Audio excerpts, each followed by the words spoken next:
Welcome guys, I'm back again with a new guide. Now I will show you my pocket pick, which is Sona support or mid. After last rework on Sonya, I simply fucking love to play her. They heavily decreased her cooldowns on basic spells Q, W and E and brought much more of her kit to the game. So for Sonya players it's just much more fun, many more ways how to carry games and let your bonuses to help your team. With two different builds of mine for mid and support, Sonya become late game beast who can decide who will win the game. So let's go check what are the biggest advantages of Sonya. At first, I want to make clear what are Sonya's fastest cooldowns and how much of cooldown reduction Sonya can have, because I think that fast cooldowns are the most important issue for her, especially with new ultimate passive which can give to Sonya more than 45% cooldown reduction. So let's see this. As every champion, Sonya can have 45% cooldown reduction basically. I mean with 5 more percent from Masteries in Cunning Tree, but Sonya's ultimate spell has its passive, the decrease cooldown of basic spells, which are Q, W and E, for 10, 25 and 40% depends on rank. Okay, you can't count it there as 45% cooldown reduction in your builds and items and another 40% in your ultimate passive. It's not together 85%. It would be better than in ultra rapid fire mode, but these 40% are counted from 55% that left beyond your basic cooldown reduction in builds and items. So if you have 45% cooldown reduction build, these 40% in ultimate are counted as 0.55 multiplies 0.4, which is 0.22. So full cooldown reduction of Sonya is 0.45 in builds and items plus 0.22 in ultimate passive, which is together 0.67 of cooldown reduction. This means multiplies 100%, it's 67% of cooldown reduction, and that is so huge, guys. Sonya's cooldown then, with full CD reduction build and further rank of ultimate, are Q 2.7 seconds, W heal 3.3 seconds, and E movement speed 4 seconds. So there you can see that Sonya can do something in fight almost every second. Many other supports doesn't have possibility like that. They just use cooldowns and have few seconds of nothing. But Sonya is there to help all the time. I underline this part about cooldowns because, as you could see there, it's a really important issue for her, and Sonya players should use it as much as it is possible. Second thing that is necessary to talk about is mana. We just mentioned issue about her cooldowns. Is this also very important, because if you can spam your spells so much as Sonya can do, then your mana is going to be low all the time, especially later. Even after thousands of games in League of Legends, I didn't see a player who built tier on Sonya, and of course on old Sonyas it wasn't so necessary at all. But with the new one, guys, believe me, to have a tier in late game, it's so fucking perfect. You can spam your spells so much, so many rounds, and because of that Sonya can bring a lot of sustain for your team. You can heal to full every single member of your team in few seconds, so you can continue to take objectives after fights, destroy some turrets, or simply survive deadly situations. General Sonya builds don't contain tier, and that's where these builds become to be useless. Few support items for Sonya were changed in last year. For example, Unholy Grail doesn't regenerate so much mana like before. It was core item for Sonya as it is now, but there is not much mana regen at all. That's why old Sonyas didn't need tier, but new one really needs, guys. Sonya without any mana item in late game can spend her mana pool in 10 or 15 seconds of constant using spells in average. And as you know, late game fights can be much longer. If there are poke champions against you, it can be even longer, because team compositions oriented on poking are playing defensive, try to poke enemies on low health and then engage. In fights like this and many others, Sonya needs to be prepared to help her team, and without tier she needs to go back much more often. Okay, now let's see builds, runes and masteries. I prefer to play Sona on mid or support, which are the only possible roles for Sona finally, and according to lane I have two different builds. Both of them contains full cooldown reduction and tier. Only difference is that one of them is focused on damage and second one on healing. So build for mid consists of cooldown reduction boots, Rod of Ages, Morello, Lichbane, Archangel Staff or Seraph Embrace, and Rabadon. As you can see, All these items contain cooldown reduction, AP and mana. This build is very useful just because of mana and AP stacking. In Archangel stuff you get 3% of your maximum mana as AP, and all these items contain mana. Lichbane has mana, Morel or Rod of Ages too, and with Seraph Embrace it's absolutely insane. All this AP gained through mana will be stacked again in Rabadon's passive, and together it's ridiculous. Result is Sona with more than 1000 AP, full cooldown reduction and never-ending mana pool. This build is really worth to try. If you are able to get to the late game, then you can make big moves and plays for the victory. Second build for support Sona consists of Magic Penetration Boots, Eye of the Watchers, Aten's Unholy Grail, Ardent Sensor, again Archangel Staff or Seraph Embrace, and the Rabadon. So, both these builds contain primary cooldown reduction, AP and mana or mana regen. That's because of high potential for heavy spam of spells from Sona, and that cannot be done without these stats. Okay, it's true that Sona with these two builds is too squishy. I know it happened many times that I died because of this fact, but I don't know, I just like to play her this way, to use her kit with maximum possible power, strongest heal, strongest damage, the biggest movement speed. It's simply too awesome to play for me, and I think that many of you can also have much fun playing Sona like this. If you don't agree with me about this, feel free to change one or two items for something more tanky. For example, you can change Ardent Sensor for Redemption, or you can change Rabadon for whatever AP, HP or support item like Relay, Liandry's, Michael's Crucible, or even Spirit Visage if there is too much AP damage in enemy team. Just don't forget to build full cooldown reduction and never-ending mana pool. So, before we will go for tips and tricks on Sona, we need to talk about the runes and masteries.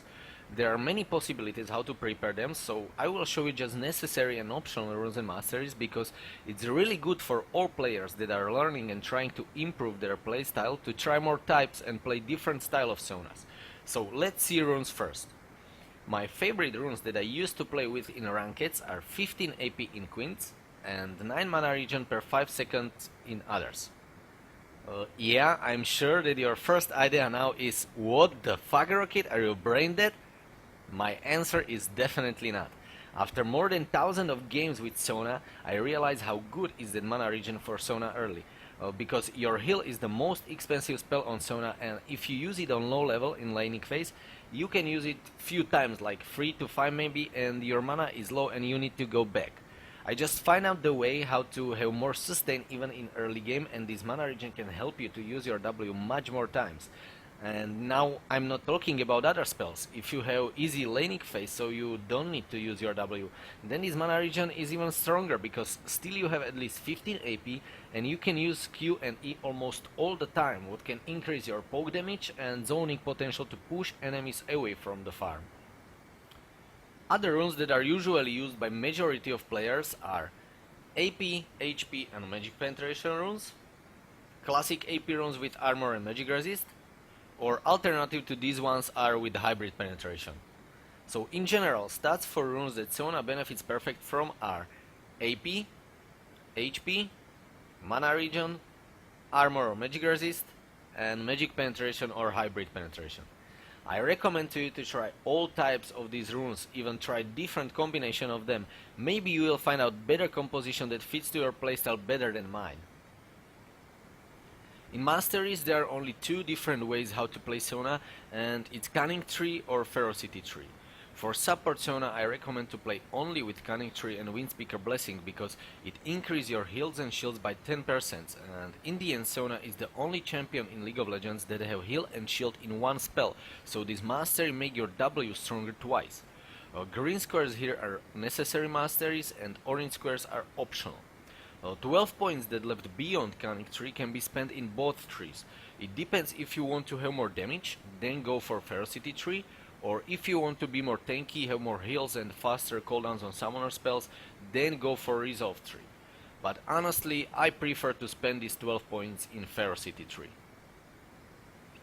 For Sona on mid lane there are two different ways for masteries. Ferocity Tree with Deadfire Touch, or Cunning Tree but now with Thunderlord. Again, green squares are necessary masteries and orange are optional. With my mid build I prefer to play more with Deadfire Touch, because if you get to the late game it deals heavy overtime damage with 1000 AP built-in items, but you know, it doesn't matter at all. 1000 AP deals heavy damage also in Thunderlord, and for more burst damage it's much better without any doubt. So what can I say before some tips and tricks is, all you saw in this video until now need to be tried and customized for you and your playstyle. That's the only way how you can be better and stronger Sona player. Okay, so last issue I will talk about are tips and tricks how to convert Sona's kit and builds into successful playstyle. At first, summoner spells. The most usual summoner spells for Sona are X-Host Flash, as almost every support, or Ignite Flash for more aggressive playstyle. Against the jumping champions and assassins that usually try to engage your backline like Rengar, Zed, Wukong, Katrina, or even Olaf, Shyvana and Hecarim, it's good choice to go for X-Host, because if you are able to survive their engage, then you will probably win the fight because of your low cooldowns on heal and other spells. But against healing champions like Soraka, Nami, Vladimir, Swain and others, it's better to have an Ignite. I prefer to play Sona with Heal Flash, but there is necessary to persuade your AD carry to play with Barrier, and still many people in League of Legends community used to flame me for that. I use Heal because I found out that if I have stacked Unholy Grails passive, which is not so hard to do with Sona, then my W with Summoner Heal in one moment can heal almost full HP to AD carry and other squishy champions in my team. And second advantage of having Heal is also that if I am able to survive during team fights, then my teammates have it much more easier to win the fight because of my bonus damage, bonus movement speed and a lot of heals. On the other side, thing that many people don't know is that Sona already have an exhaust in her spells. If you use as a third spell your W, then passive on your next auto hit makes target to do reduced damage depends on your AP. So if you play Sona correctly, it's not so necessary to have an X-Host, but I recommend to begin with X-Host Flash, and when you improve your mechanics with Sona, then try Ignite or Heal and you will see what's better for you. Second thing that Sona players should be aware of is that Sona is absolutely squishy champion that can be deleted after every single mistake she does. This implies that map awareness and avoiding positioning mistakes is the most important issue for her. As I said few moments before, if Sona with my recommended builds can survive during team fights, even with the fact that she is very squishy, then she can bring many bonuses for her team that can decide who will win in the end. So all the time have in your mind that you can't die first or alone caught by members of enemy team. Now let's talk about laning phase. Sona is one of the champions that can harass enemy players very effectively. She can increase her movement speed to get closer, use Q on one or two enemies that are in her range, then auto hit with passive bonus to focus the enemy, and leave with heal and shield in the end to recover health or avoid damage from enemies. It's not even hard to execute her combo because she doesn't have skill shots. Only skill shot is her ultimate spell, and maybe Q is also kind of skill shot, but there you just have to learn what is the range of her Q because it automatically focuses champion in its range. So feel free to play aggressively from the beginning and poke enemies every time they try to farm. But what I have to emphasize here is that there are certain champions that are very dangerous for aggressive Sona playstyle. Now I will group them, doesn't matter if you are playing on mid or support. Dangerous champions for her are Blitzcrank, Leona, Thresh, Braum, Zed, LeBlanc, Diana, Syndra, Draven and so on. Simply champions that can turn your aggressive poking by CC and kill on you. Important part of the laning phase, but also for mid and late game, is learning her passive for 100%. Sona's passive can do 3 different effects. It can increase bonus damage of your auto hit after Q, it can exhaust enemy hit by this auto hit, or it can even slower enemies that are trying to run away from you. So you can adapt its effect for your benefit, and after my many experiences with Sona, believe me, you should do it. Special plays in this guide have also Braum and Yasuo, because Yasuo's Wind Wall and Braum's Shield can make your ultimate spell disappear without any effect, and many times when this happened to me, it was a crucial moment that lost game for us. I don't want to say don't pick Sona against these two champions. It's okay to play her against Yasuo or Braum. I want to say that care about this fact and use your ultimate wisely, because it's a spell that can break the teamfight in your favor, and you don't want to lose late game teamfight because of your mistake like this one.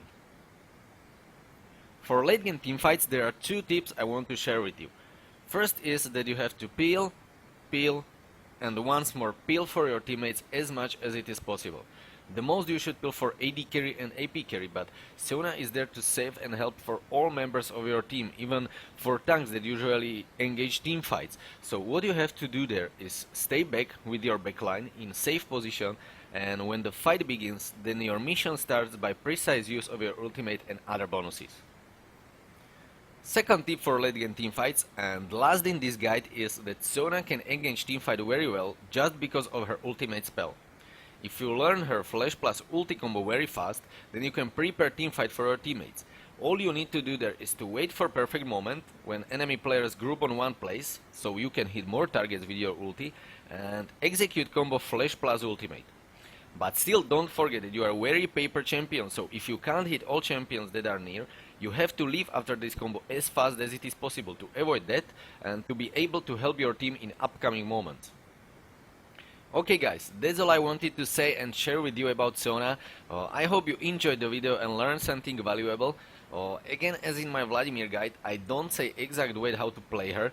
That's why I shared with you more concepts, builds, tips and tricks how to carry games with Sona. I would like to hear your opinions and experiences, what worked well for you, and I will try to discuss and answer every single comment under this video, so feel free to ask or say anything you want. Thanks for watching guys, and if I can ask for anything, if you enjoyed this guide, hit that like and subscribe button to help me grow a little bit. I will appreciate it very much. Thanks a lot and see ya in the next video.